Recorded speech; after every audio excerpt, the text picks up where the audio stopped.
Have you ever wondered why millions of people willingly pay more for a cup of coffee at Starbucks when they could get coffee somewhere else for half the price? At first, it doesn't make much sense. Coffee is coffee, right? But that's exactly where most people are wrong. Starbucks isn't competing in the coffee business. It's competing in the experience business. And that single idea completely changed the company forever. Today, Starbucks serves millions of customers every single day in countries all around the world. It has become one of the most recognizable brands on the planet. So the real question isn't, why do people buy Starbucks? The better question is, what does Starbucks understand about human psychology that most businesses don't? The answer has very little to do with coffee. Instead, it has everything to do with how people think, how they make decisions, and how emotions influence every purchase they make. Think about the last time you walked into a coffee shop. Did you carefully compare the quality of every coffee bean? Probably not. You noticed the smell, the music, the lighting, the atmosphere, the people. Within just a few seconds, your brain had already formed an opinion. That's because human beings make emotional decisions first and logical decisions later. This is one of the most powerful principles in marketing psychology. People love to believe they make rational buying decisions. But research shows that emotions play a much bigger role than most people realize. Starbucks built its entire business around this simple truth.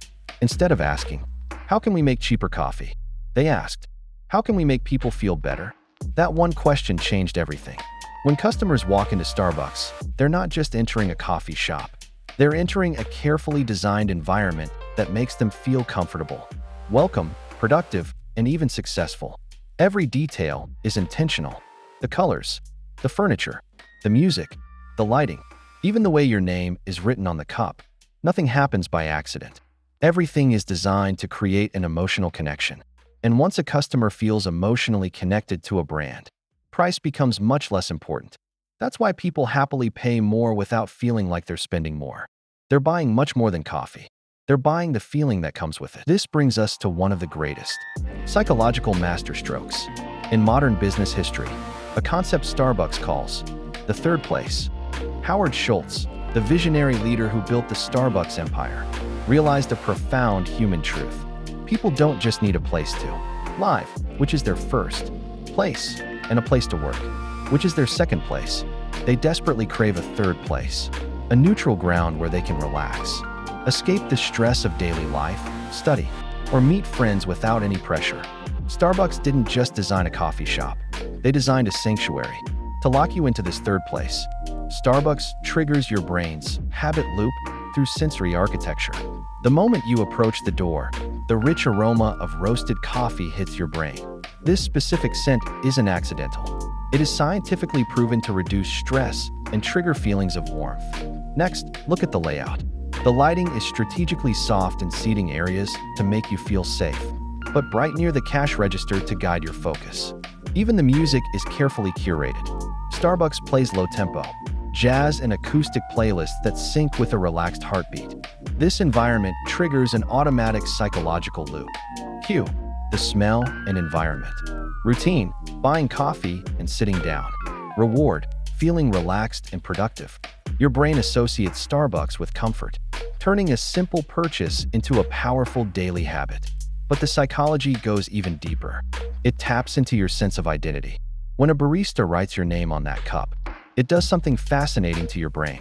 Psychologists know that hearing or seeing your own name is one of the most powerful triggers for human connection and validation. It instantly makes the experience personal. It says, you are not just a customer number. You belong here.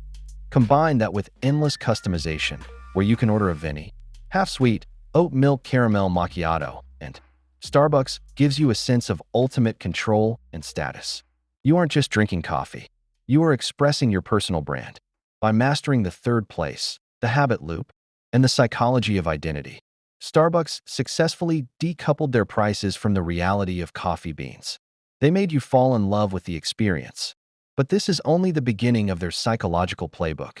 In the next video, we will dive into Part 2, the secret pricing matrix, and how Starbucks uses clever menu layouts, size manipulation, and the decoy effect to trick your brain into spending more money without you even noticing.